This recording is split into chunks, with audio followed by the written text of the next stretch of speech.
बिस्मिल्लाहिर्रहमानिर्रहीम। अब जबकि हम वर्डप्रेस के बेसिक स्ट्रक्चर को समझ चुके हैं, वर्डप्रेस के बेसिक ऑप्शंस को हम अंडरस्टैंड कर चुके हैं, लेकिन अभी तक हमने जो कुछ काम किया है वो हम वर्डप्रेस की वेबसाइट में जाकर ही काम कर रहे थे, जिसे हम कहते हैं क्लाउड बेस्ड होस्टिंग। अब हमें स्विच करना है सेल्फ होस्टेड वर्डप्रेस साइट की तरफ, यानी एक ऐसी साइट जो हम अपने कंप्यूटर पर क्रिएट करेंगे, बनाएंगे, डिजाइन करेंगे और फिर उसे अपने वेब सर्वर पर अपलोड कर देंगे, अपने इंडिपेंडेंट वेब सर्वर पर, ना कि वर्डप्रेस के वेब सर्वर पर।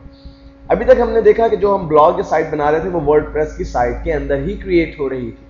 बेसिकली वर्डप्रेस एक बहुत बड़ी साइट है जो कि अनलिमिटेड सब डोमेन्स रखती है और कोई भी शख्स जो है वो अपना अकाउंट वहां पे क्रिएट कर सकता है और अपना ब्लॉग बना सकता है या अपनी साइट बना सकता है, लेकिन वो साइट आपके इंडिपेंडेंट सर्वर पर नहीं होगी बल्कि वो वर्डप्रेस के सर्वर पर होगी।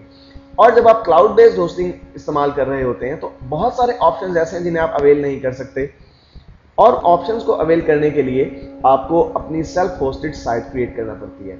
वो कौन से ऑप्शंस हैं जो हमें वर्डप्रेस में अवेलेबल नहीं है? मसलन आपका पेज स्ट्रक्चर या लेआउट आप उस हद तक कंट्रोल नहीं कर सकते अपने क्लाउड बेस्ड होस्टिंग में जितना कि आप अपने सेल्फ होस्टेड सर्वर आपकी साइट के ऊपर कर सकते हैं।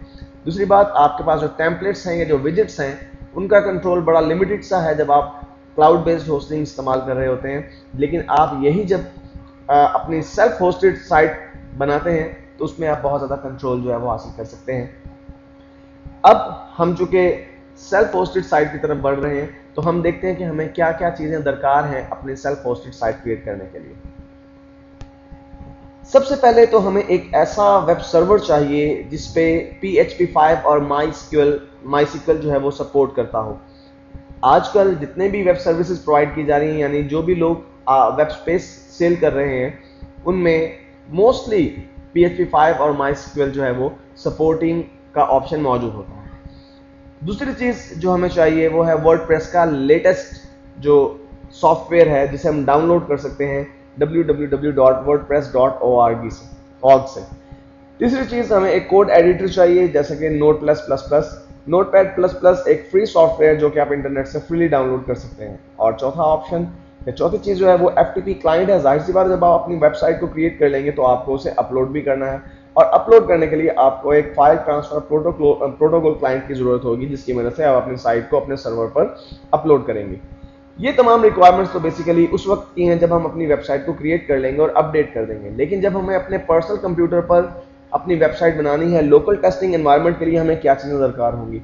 हमें अपने कंप्यूटर पर PHP इंस्टॉल चाहिए, MySQL इंस्टॉल चाहिए, वर्डप्रेस इंस्टॉल चाहिए।